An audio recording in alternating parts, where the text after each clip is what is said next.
We're known as a visionary leader in energy, mining the potential within.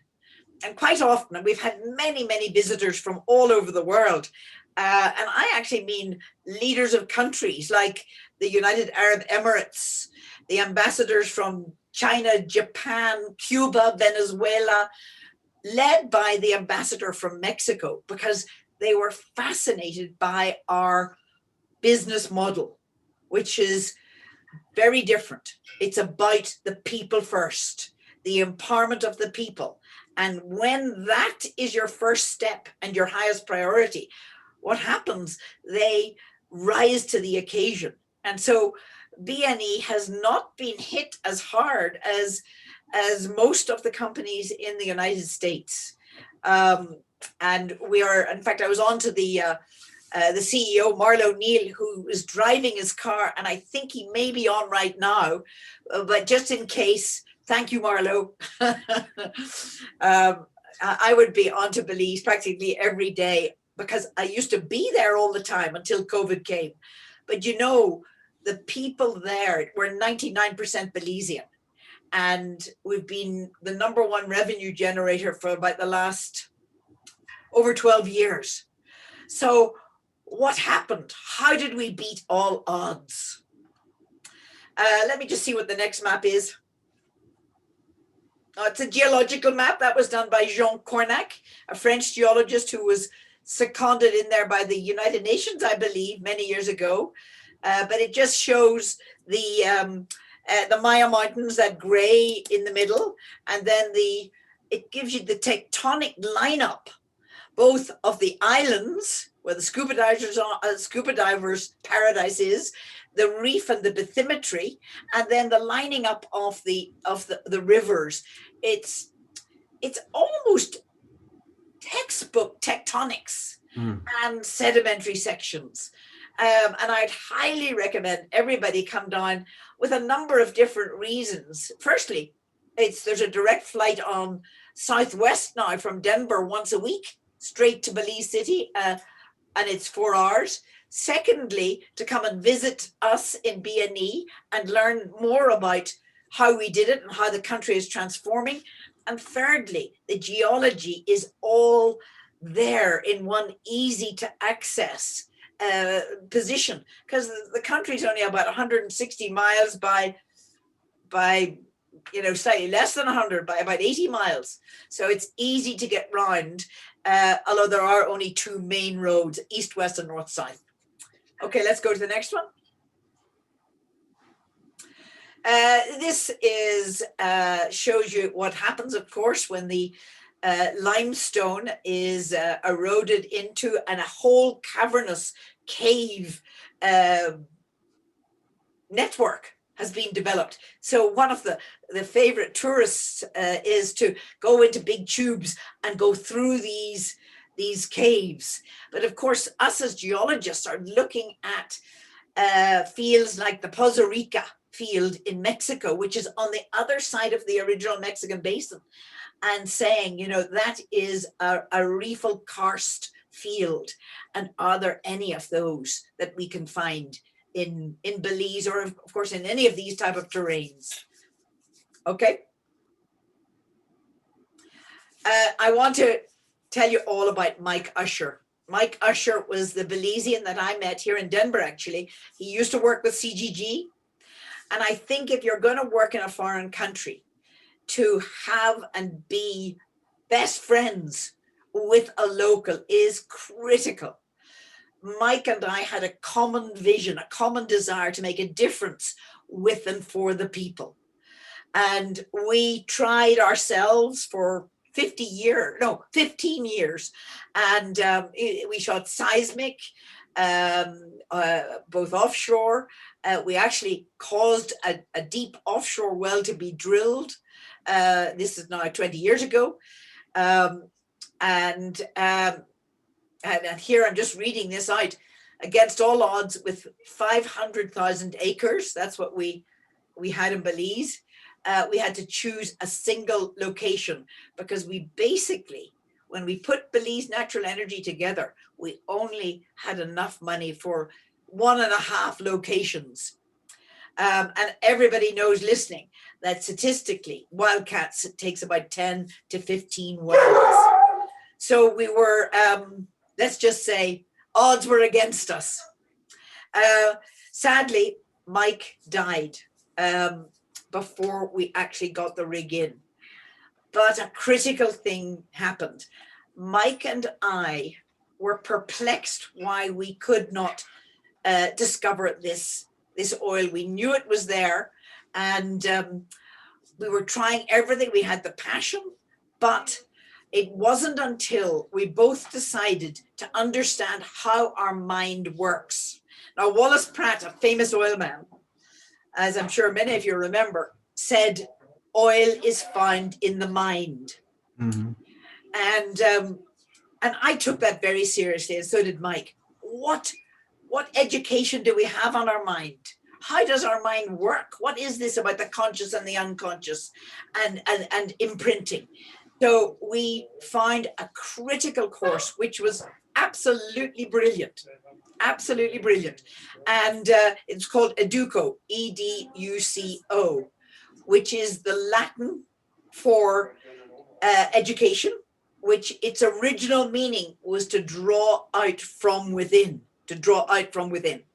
And Mike and I went to the course, and we knew that the understanding and methodology of actually creating and pulling forward our visionary capacity, and this is one of the keys to the secret of the success, pulling forward our visionary capacity to actually not only see the oil discovery, but to see beyond it, see the people rejoicing, see the good it can bring to a whole nation.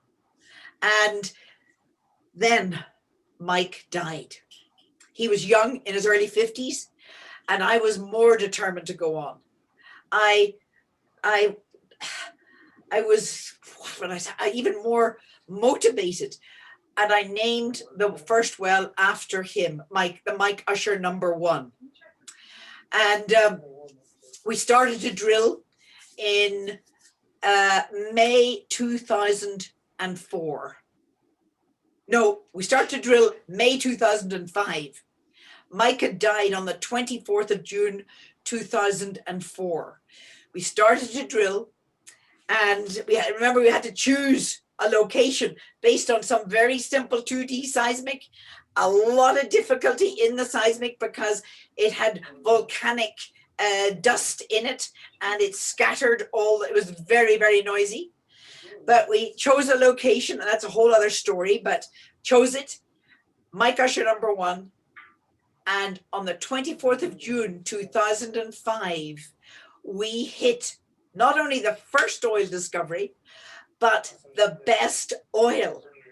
We couldn't have wished for something better. It still is 40-degree gravity, and it still goes into the generators in Belize without refining, which is very, very lucky. As probably many of you know, there is no refinery in Belize. And so this was a godsend. So the Mike Usher #1 happened, the Mike Usher #2, Mike Usher #3, Mike Usher #4. And sometimes in talks, when I'm saying it quickly, I get a hand up and they say, are you calling them all your gushers? And I can feel Mike right now with this sense of humor, saying, this life sense of humor, because they're all called the Mike Usher, but it sounds a bit like my gusher, but it's very much for the country. I remember telling Marlon Downey, as some of you might know him, he was the president of Shell, Pecton and Arco, and since passed. And he phoned up to congratulate me and just said, how in the world did you do it? And I told him about the light oil, and he was delighted. And then I told him that on the exact anniversary of Mike's death on the 24th of June, 2004, the exact day, 1 year later, against all odds in this first well, we hit the oil in Belize. And, even the most skeptical of us say, this is about something bigger than us. This is a major lineup, and it resonates with our our deep understanding of that purpose of what we're living about and living for. And I think Wallace Pratt was onto that when he said, you know, hey, geologists, oil is found in the mind, because it's the mind, body, spirit connect that is that, how would I put it? Remember, they say you gather all the information and you take a leap of faith. It's that leap of faith with clear alignment and vision that allows us to have the energy and the results that we're looking for. Excuse me 1 second.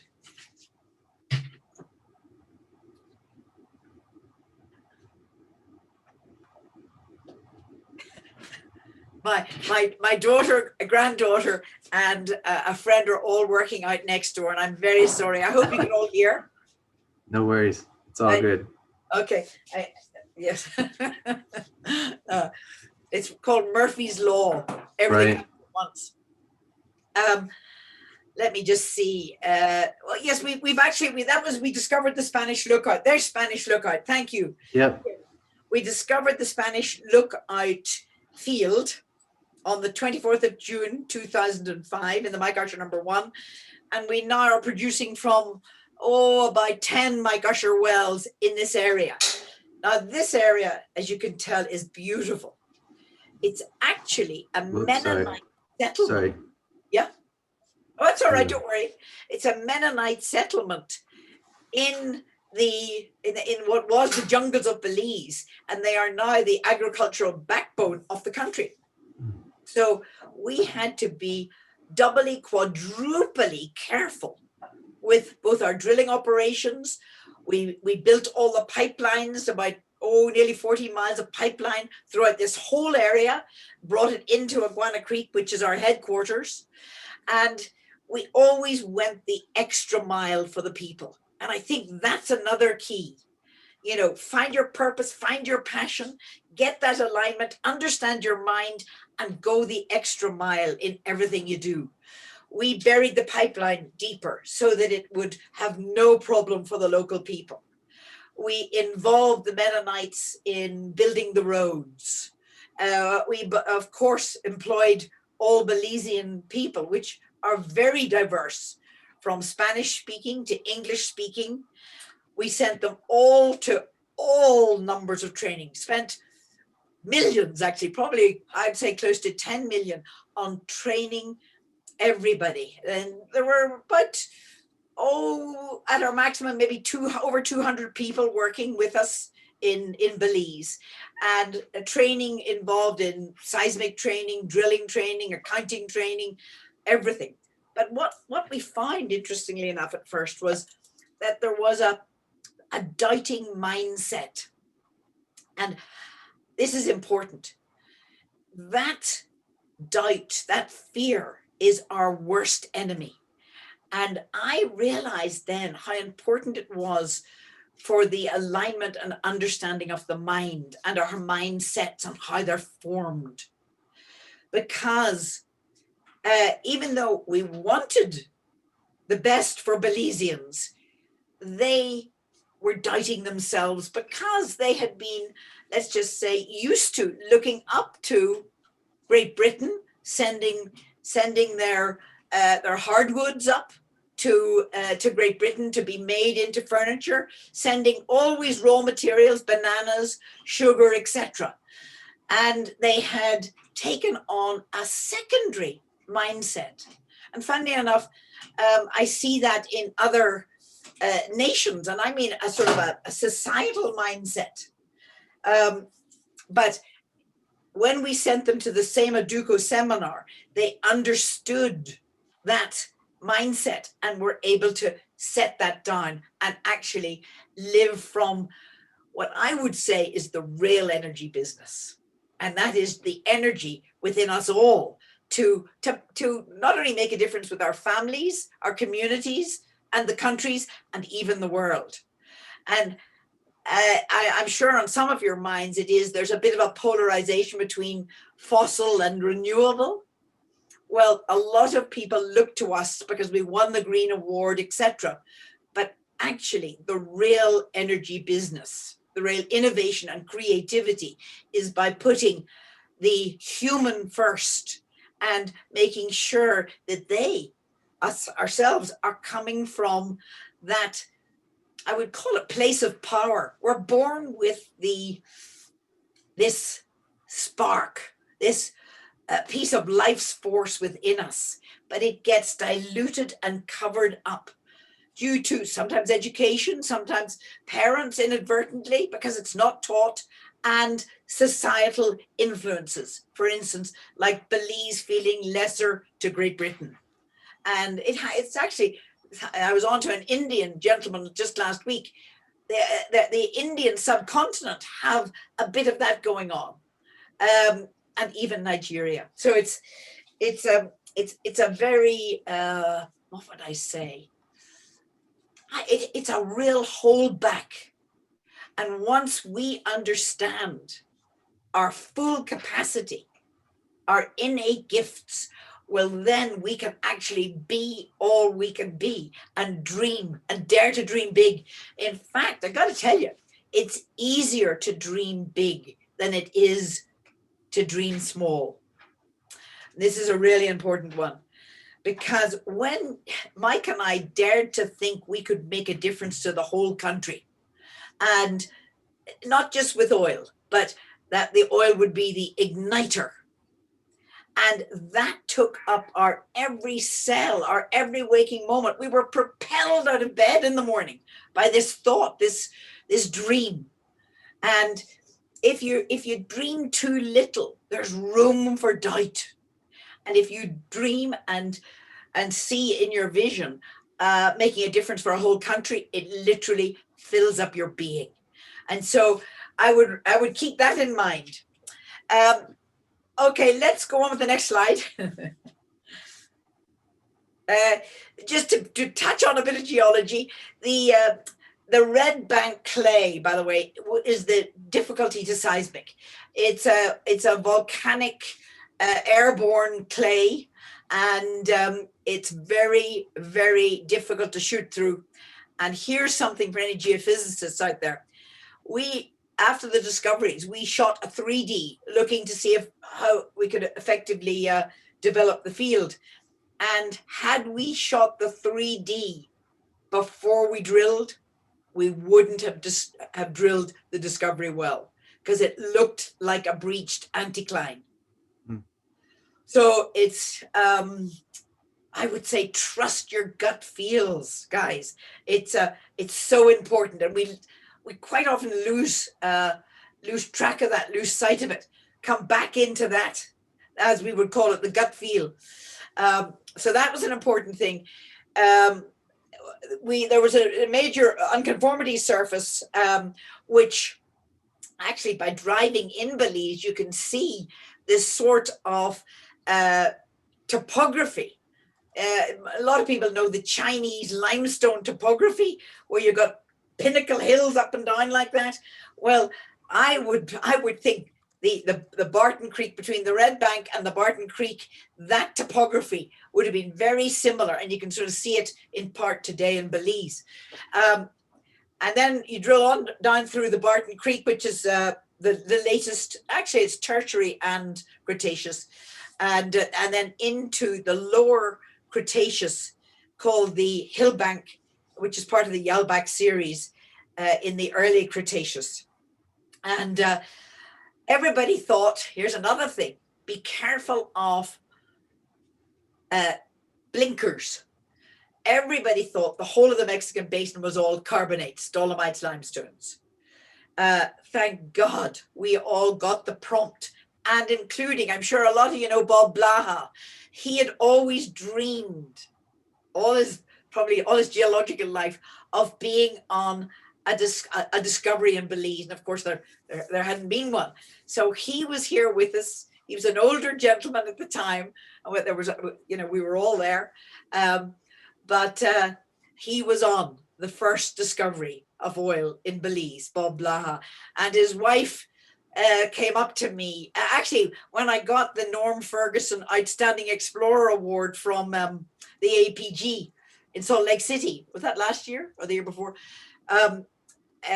Bob Blaha's wife came up to me and thanked me for that again. She's a darling of a lady. If any of you know her, please give her a hug for me. Anyway, we were drilling, and how would I even say it? We got signs. We start to get signs, and then we hit a friable sandstone, so friable that you could hardly even pick it out in amongst the dolomites, etc. And it wasn't until it really sort of hit us in the face on that day that we realized we had had an important discovery. Now, it's not major. In fact, thank God it's not major. Working in Nigeria, as I'm helping a group there right now, I realized that major oil can wreck a country. There's just been about the right amount of oil and the right attitude from, let's just say, the whole company, Belize Natural Energy, that it is with and for the people. And that balance, that harmony with the local people, with the environment, we formed a trust to reach out to education, to share the Aduco seminar with everybody in the country. And that has made for a transition in a country that has never been seen before. So much so, the leaders of the Emirates came over incognito and visited and watched and looked. And we signed a joint venture at the United Nations in 2015. And we're one of their biggest admirers and force heading into Expo, supposed to be 2020, Expo Dubai. Now it's 2021 on the 1st of October. But that's the importance of what really is at the core of this, the Aduco business and personal model. Because it all starts with us. It starts with understanding how we work, as Wallace Pratt said. How do we actually work for our best life ever, our best performance, and not be held back by fears, by doubts, or even by greed, anything, but to let that clear energy out and free to guide us. And that's how we picked the location, by the way, in 500,000 acres. With that guidance, we couldn't have gone wrong. Let's try the next slide. Oh, I thought this was beforehand. This refers back to the oil fields in Cuba. If you can imagine it docked next to Belize, you've got the Mexican oil, the Guatemalan oil, the Belize oil, and now we've actually got 2 oil fields. Could you go on to the next slide? One is the Never Delay, as you can see in the writing here. And this is sort of a cool angle. And the other one is the Spanish Lookout. And the tectonics, well, this is a bit too complex, but it's generally showing the tectonics of the region that revolve around the Mayan mountain buttress. You've got a major swing in southern Belize. It's a big thrust belt in southern Belize that comes through and leads out into the Cayman Trough, and then goes northwards parallel to the Yucatan coast. Now, I'm sure a lot of you are going to be surprised, but Belize has come out against offshore drilling, and I'm with them. And the reason being is the tourism and the fishing are uppermost, and the operators at the moment do not love Belize the way we at BNE love Belize. And I mean putting the people first. And I think they know it.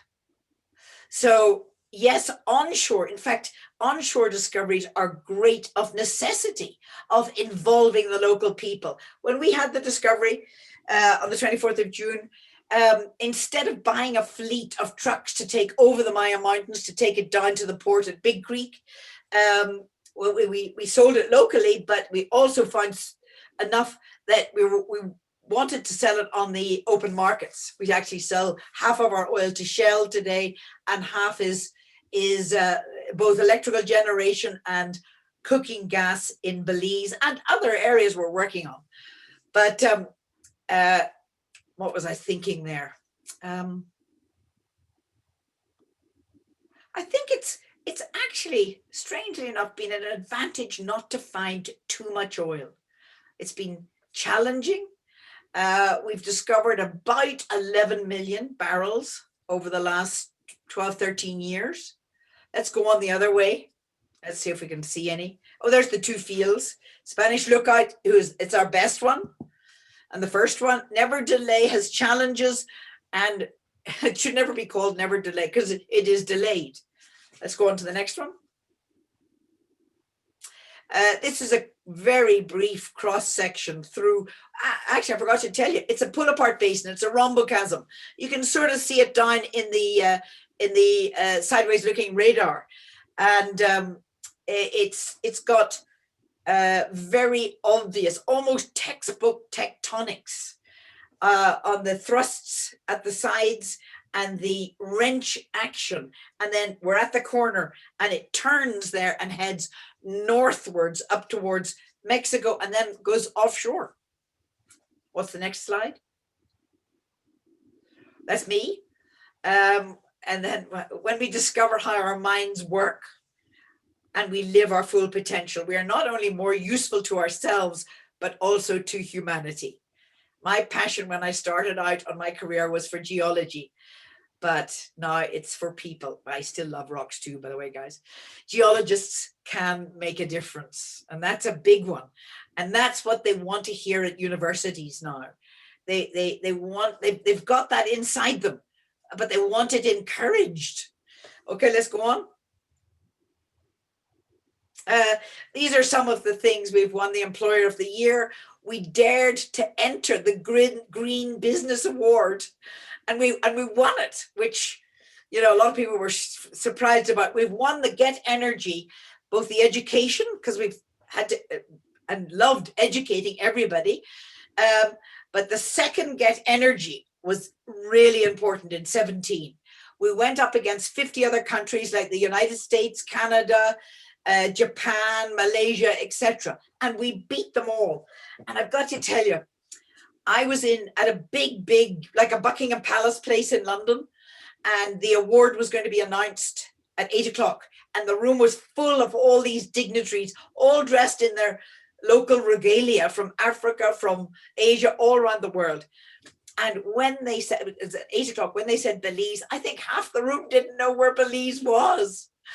And I literally levitated up and onto the stage and grabbed the person. And let's go on. I think there's a photograph of me grabbing might be. Hang on. Yep. There you go. There I am. I grabbed her, and I could hardly let her go because I was so delighted. And I'll tell you why, guys. It's because the model at the core of our understanding, it's the Aduco personal and business model, is the key, not just to the discovery of our oil, but to the discovery of our oil and energy within ourselves. And that's the answer. It's that energy business that I'm talking about. And I want to tell you a couple more things now. Let's go on and let's see, maybe they're on the slides. Let's go on to a picture that's there. For instance, hopefully you all know these are the two princes, Lady Diana's two sons. They formed the Princess Diana Legacy Award. And this little Mayan girl, who was 16 at the time, she did the training, the Aduco training, because she wanted to help her community, her Mayan community. It's like a commune, and she wanted to share that entrepreneurial spirit, which she felt was in her, but she didn't know how to bring it out. And she brought it out so successfully that she won the Princess Diana Award. And she is now 21, and she is sharing that understanding with everybody around the Mayan community in Belize. At the other end of the spectrum, the chief of police from the capital city in Belmopan came to me, and he said, I understand you have understood the mental capacity. And he said, I want to prevent the crime. And I think if I could understand the mind that leads to the criminal mind, I could help prevent it. So he went along to Aduco, and this was now 2 years ago. He came back and immediately got all the police cadets and reduced crime the next year by 52%. This is not just about finding oil. This is about finding the oil within us, the energy within us, the answer within us. And that's why the UAE have partnered with us. They've got plenty of oil. We don't need to teach them anything about oil. They are absolutely fascinated and are, let's just say, connecting with this power energy force within us all. And just to tell you a quick story, oil was found in Abu Dhabi, and some of you may know this. And instead, Sheikh Zayed, who was the father of Abu Dhabi, the Sheikh of Abu Dhabi, instead of him saying, oh, great, this is our oil, we're going to be great, he reached out to all the poor Bedouin nations and invited them to join because he wanted to thank God for this bounty of the oil. And he wanted to form a country that would make a difference in the world. And the 7 countries, Dubai being the most famous, came together. And this is the connect between us, because it is actually to thank God life for the bounty that is within ourselves and abounding everywhere. And by the way, remember, I'm from Belfast. I'm not religious at all. In fact, if you talked about Catholic Protestant, you know, you could get shot there. But I do now know for sure that when you understand how we actually work, how we're born to be, and link up and allow that out, that force out, well, it really, really is totally amazing and works. And Belize is a perfect ongoing case history, scientific case history, business history over the last 12 years. And that's why I would say it's getting so much attention, not from the oil industry, yes, a bit, but especially from other educators, leaders of countries who want to understand how to bring forward the capacity and the energy within their people and innovation and creativity so that they too can buoy up their countries. And I mean, how many of us over the pandemic have thought, I've got time to actually reflect within, what's life all about? And I'm finding more and more people coming forward and wanting to make that difference by understanding the true nature of themselves first.